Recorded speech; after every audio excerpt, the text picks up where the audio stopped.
হে everyone, চলো তাহলে আজকে তোমাদের সাথে এরকম করে কাটা আলু আর ঢেঁড়স দিয়ে একটা রেসিপি তোমাদের সাথে শেয়ার করছি। তার জন্য আমি এখানে মশলার জন্য নিয়ে নিয়েছি সাদা সর্ষে, জিরে, আর দিয়ে দিচ্ছি একটু আদা, একটু রসুন আর কাঁচা লঙ্কা। চলো মশলাটা করে রেখে দিলাম। এবার আমি কড়াইয়ে তেল গরম করতে দিয়ে দিলাম। এবার তেলটা গরম হবে।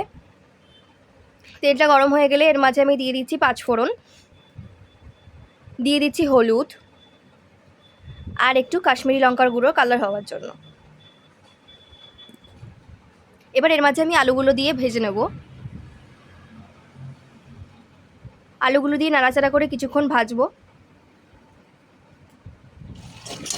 হালকা করে ভাজা হয়ে গেলে এবার এর মাঝে আমি ঢেঁড়সগুলো দিয়ে দেবো।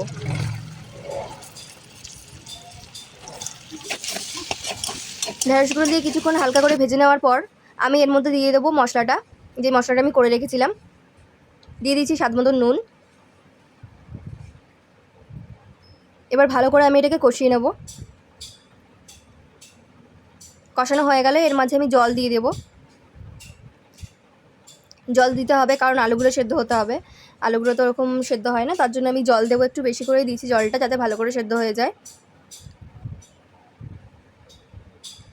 এবার এটা মাখা মাখা করে একটু জল টানিয়ে নেব, তারপরে নামিয়ে নেব, কারণ বেশি জল থাকলে ভালো লাগবে না। তো তোমরাও ট্রাই করো, বলো কেমন লাগলো।